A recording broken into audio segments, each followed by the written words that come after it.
এটি নিয়ে কেন এত আলোচনা? কেন ডেমোক্রেটরা বলছে এটি আমেরিকার স্বাস্থ্য খাতকে ধ্বংস করে দেবে, আমেরিকার ইমিগ্রেশন ব্যবস্থাপনাকে উত্তাল করে দেবে? কেন বলা হচ্ছে যে ঋণ অনেক বেশি বেড়ে যাবে জাতীয়? অর্থাৎ এত বিরোধিতা কেন?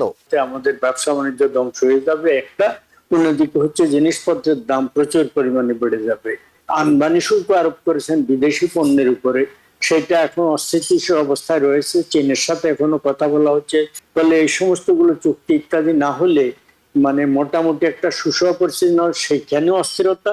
আর এই সেফটি নেট গুলো, সোশ্যাল সেফটি নেট যদি যায় তাহলে লক্ষ লক্ষ লোক সত্যিই ক্ষতিগ্রস্ত। প্রেসিডেন্ট কেন তাড়াহুড়া করছেন? তিনি কেন মনে করছেন 4 জুলাইয়ের মধ্যে এটি পাশ হতে হবে এবং এটি পাশ হওয়ার জন্য যা যা তাড়াহুড়া করা দরকার সব প্রক্রিয়া তার দিক থেকে নেওয়া হচ্ছে? এটার পিছনে কি অন্য কোনো কারণ আছে?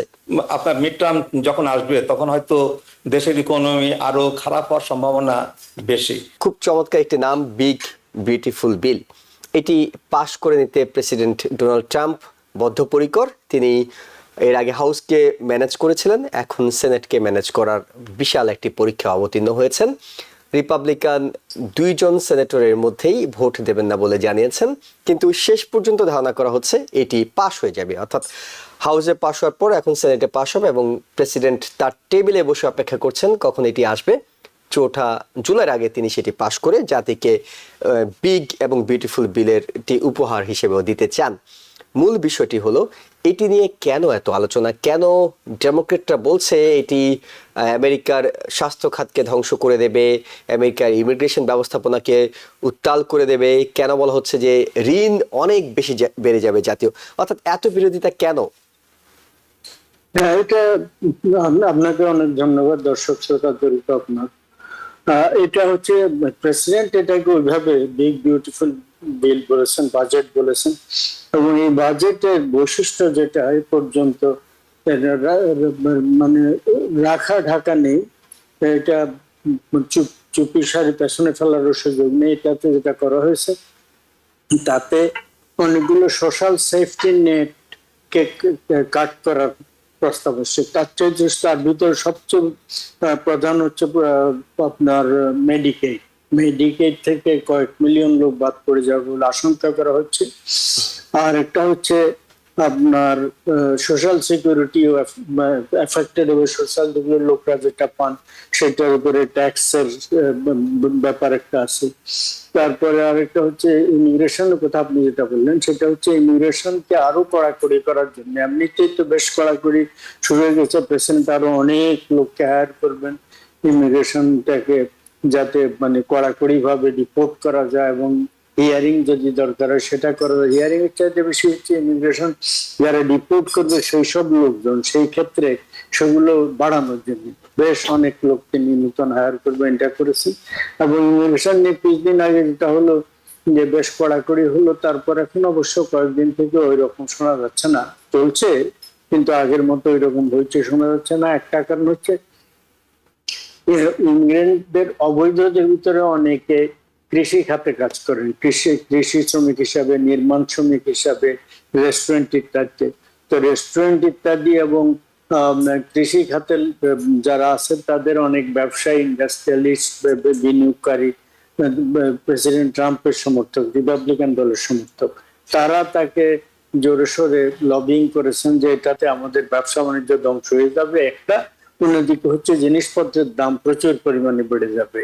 এইটার কারণে তিনি ওই 2 খাতকে, বিশেষ করে হসপিটালিটি সেক্টর, রেস্টুরেন্ট ইত্যাদি এবং কৃষি খাত, এখান থেকে অবৈধদের বহিষ্কার ব্যাপারটা একটু ধীরে চলার নীতি গ্রহণ করেছেন। আমি আপনাকে স্পেসিফিকলি একটি প্রশ্ন করতে চাই এই বিষয়টি নিয়ে।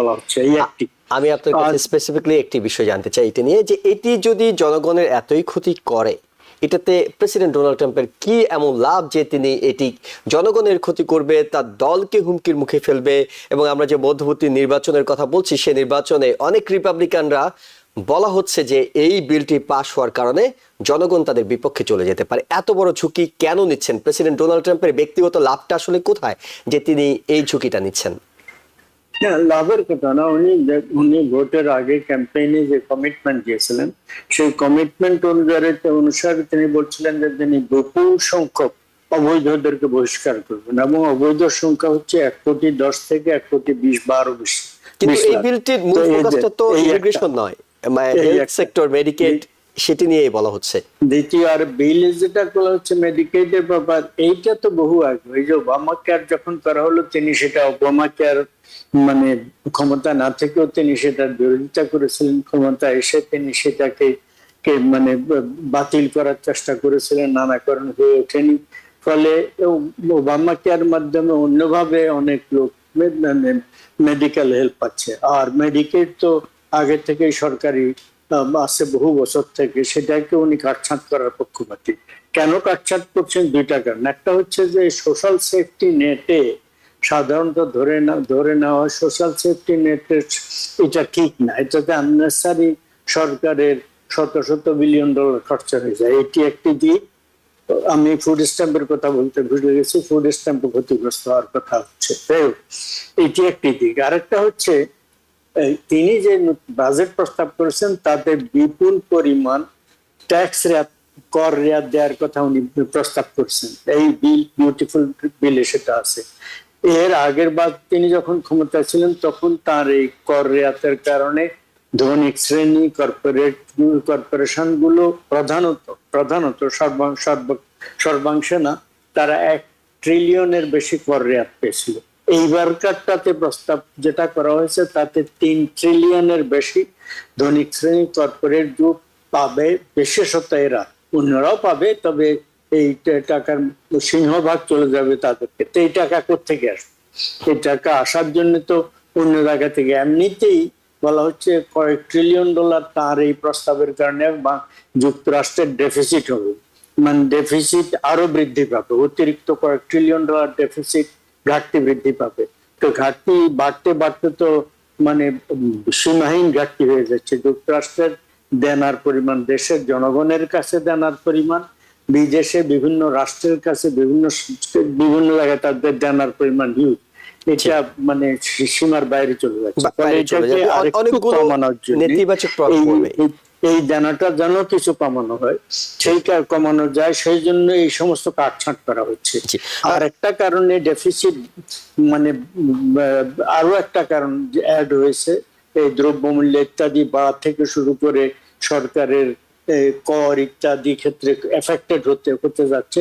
সেটা হচ্ছে তিনি যে আমদানি শুল্ক আরোপ করেছেন বিদেশি পণ্যের উপরে, সেটা এখন অস্থিতিশীল অবস্থায় রয়েছে। চীনের সাথে এখনো কথা বলা হচ্ছে, কানাডার সাথে কথা থামিয়ে দিয়ে আবার 24 ঘন্টা পরে সেটা ওপেন করা হয়েছে।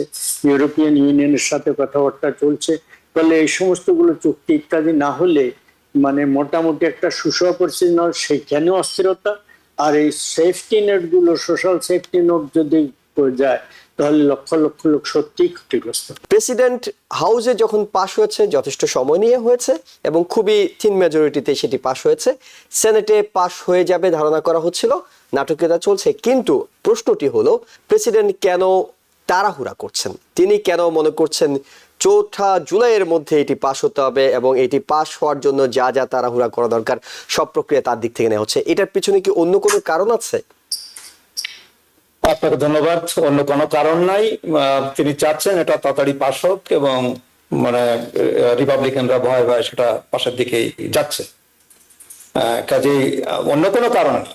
কারণ আর কি, মানে আপনার 4 জুলাই আসছে, স্বাধীনতা দিবস আসছে, এটাকে সাইন টাইন করে বিরাট একটা ক্রেডিট নিতে পারবে। আর একটা ব্যাপার আছে, সেটা হলো আপনি দেখুন তার তো মানে শত শত এক্সিকিউটিভ অর্ডার ছাড়া তিনি কিন্তু এখনো কোন একটা বিল এই যাবৎ পাস করতে পারেনি। তার তো কত 6 মাস হয়ে গেল। হ্যাঁ, 6 মাস তো হয়ে গেল। তো 6 মাসের মধ্যে কিন্তু কোনো বিল টিল পাস হয়নি। এইটাই একমাত্র বিল যেটা পাস হতে যাচ্ছে, যে কারণে তিনি একটু হয়তো তাড়াহুড়া করছেন। আর বিল পাসের ব্যাপার যেটা বললেন, যে 2 সিনেটর, ক্যান্টাকির র্যান্ড পল আর হলো আপনার নর্থ ক্যারোলিনার টম টিলিস আপনার ভোট দিচ্ছে না, সে তো বলেই দিয়েছে যে সে ভোট দিবে না এবং সে মানে সেই রি-ইলেকশন, সে তো আপ ফর রি-ইলেকশন, সেই ইলেকশন করবে না। আরো 2 জন কিন্তু আছে, আর 2 জন হলো আপনার মেইনের সুজান কলিন্স, তারা বোধহয় কিছু অ্যামেন্ডমেন্ট আনছে। সুজান কলিন্স আর আপনার আলাস্কা জন সুলেভান আছে, রন জনসন তিনিও আছেন। তিনি মানে এদের এই চারজনের ব্যাপার হলো, দুজন বলছে যে টু মাস কাট হয়ে যাচ্ছে, এই যে মেডিকেইডের যে কাটটা হচ্ছে এটাকেই তারা রেফার করছে, এটা টু মাস হচ্ছে। আর দুজন বলছে, যেমন র্যান্ড পল আর প্রবাবলি র্যান্ড পল আর রন জনসন বলছে যে কাট হচ্ছে না, কারণ আমাদের ডেট বেড়ে যাচ্ছে। ডেটের কথাটা মোহাম্মদ আলী ভাই বললেন, মানে 3 ট্রিলিয়নের উপরে চলে যাচ্ছে আর কি। হ্যাঁ, কাজেই আপনার এখন তো সিনেটে কত 54-46। কিন্তু এই যে বলা হচ্ছে যে নেতিবাচক প্রভাবগুলো পড়বে, এটি কবে নাগাদ পড়বে? কেউ কেউ বলছেন এটি 2031 সাল নাগাদ পড়তে পারে, অর্থাৎ এখনই আমরা যে বলছিলাম মধ্যবর্তী নির্বাচনে এটির প্রভাব পড়বে কিংবা অন্য কিছু, এখনই তো সেটির প্রভাব পড়ার কথা নয়। না, এটা তো সঙ্গে সঙ্গে হয় না, এটা তো আস্তে আস্তে হয়। এটা ওভার আপনার প্রেডিকশন সম্ভবত ওভার 10 ইয়ার্স এটা হবে। যেটা আপনি ইমিডিয়েট ইফেক্ট যেটা হতে পারে, আপনি মিড টার্ম পর্যন্ত আপনার যেটা পড়তো সেটা ট্যারিফের ইফেক্টটা হয়তো পড়বে, আপনার এইটার ইফেক্ট হয়তো অতটা পড়বে না, কারণ এই যে ট্যাক্স কাটটা এটা তো আপনার সেই 2017 যে ট্যাক্স অ্যাক্ট সেটারই এক্সটেনশন প্লাস সাম মোর, মানে সেটার সাথে কিছু অ্যাড হয়েছে। এখন এই যে মেডিকেডের কথা যেটা বলা হয়েছে, যে মেডিকেড থেকে আপনার 12 মিলিয়ন লোক বাদ পড়ে যাবে, এখানে দেখা যাচ্ছে যে আপনার ওই ধনীরা আবার আরো বেশি ধনী হচ্ছে, গরিবরা আরো বেশি গরিব হয়ে যাচ্ছে। হ্যাঁ, আপনার 12 মিলিয়ন তো সোজা কথা না, 12 মিলিয়ন যদি মেডিকেড থেকে বাদ পড়ে যায়। এবং আপনি যে মধ্যবর্তী নির্বাচনের কথা বলছিলেন সেই ইস্যুটি সামনে আবারও নিয়ে এসেছেন। না, সেই কথাই আমি বলছি যে এটা কিন্তু ডেমোক্র্যাটদের একটা ইলেকশন ইস্যু করে দিল। জি, হ্যাঁ, মিড টার্মে যদি তারা এটাকে ইউজ করতে পারে তাহলে তারা কিন্তু মিড টার্মে, ইউজুয়ালি তো মিড টার্মে তো যে দল ক্ষমতায় থাকে তারা ভালো করতে পারে না। তারপরে এবার যে ইস্যুগুলো, এবং আমার মনে হয় যে বাই দ্য টাইম আপনার মিড টার্ম যখন আসবে তখন হয়তো দেশের ইকোনমি আরো খারাপ হওয়ার সম্ভাবনা বেশি। আপনি যেটি বলছিলেন মিডটার্মের যে ইস্যুটি, সেটি ইলন মাস্ক আবারও সামনে এনেছেন। তার সঙ্গে আমরা এর আগে দেখেছি প্রেসিডেন্টের বেশ বাহাস হয়েছিল, কিন্তু পরবর্তীতে একটা আন্ডারস্ট্যান্ডিং এ তারা পৌঁছেছিলেন। কিন্তু আবারও যখন সেনেটে পাস হচ্ছে, ইলন মাস্ক বলছেন যারা খরচ কমানোর কথা বলে তোমরা নির্বাচিত হয়ে এসেছো কংগ্রেসম্যানরা, এখন তোমাদের লজ্জায় মাথা লুকানো উচিত, কারণ মিড টার্মে তোমরা এটার প্রতিদানটা তোমরা পেয়ে যাবা, এই ধরনের কথা তিনি বলছেন ইলন মাস্ক। অর্থাৎ ইলন মাস্ক এতটা অ্যাক্টিভলি এটা বিবেচনা করছেন। যে ইলন মাস্ক আজকেই তো সে ঘোষণা দিয়েছে যে যারা এই বিলে ভোট দিবে তাদের এগেইনস্টে প্রাইমারিতে সে আবার, মানে যারা প্রাইমারি করবে তাদেরকে সে আবার টাকা পয়সা খরচ করবে। এর আগে কিন্তু সে বলেছিল যে 2024-এ সে যত পয়সা খরচ করেছে রিপাবলিকানদের পিছনে, সে আর এত পয়সা আর খরচ করবে না। কিন্তু আজ আবার সে ঘোষণা দিয়েছে যে এই বিলে যারা ভোট দেবে, এই বিলে যারা ভোট দেবে তারা কথার বরখেলাপ করবে, এবং তারা কথার বরখেলাপ করলে তাদের এগেইনস্টে প্রাইমারিতে আমি আবার পয়সা খরচ করবো, তারা যাতে না হতে পারে সে ব্যবস্থা আমি করব। এবং সেটা কিন্তু তার যে যুক্তিটা, সেটা অযৌক্তিক কিছু না।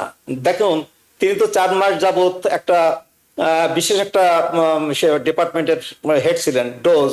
সেই ডোজটা তো আপনার সেই আপনার মানে গভর্নমেন্ট যে এক্সেস আছে খরচ, সেটা কমানোর ব্যাপারে তিনি করেছেন। তা তিনি তো আশা করেছেন যে বাজেট ডেফিসিট, এই বাজেট ডেফিসিট যাতে কমিয়ে আনা যায়, আগের মতো যাতে না হয়। কিন্তু এখন দেখা যাচ্ছে ওই যে আমরা আবার সেই ওভার 3 ট্রিলিয়নের কথা বলছি। হ্যাঁ, কাজে সেটা তিনি মেনে নিতে পারছেন না। আমি জানি না তাদের অন্তর্কন্দল এর পিছনে কোনো কারণ কি না, কিন্তু তিনি একটা প্রিন্সিপাল নিয়ে সামনের দিকে আগাচ্ছেন, এবং এটাও কিন্তু ডেমোক্র্যাটরা কাজে লাগাতে পারে। নিউ ইয়র্ক থেকে সম্প্রচারিত TVN 24 টেলিভিশন বিশ্বজুড়ে বাঙালির কণ্ঠস্বর।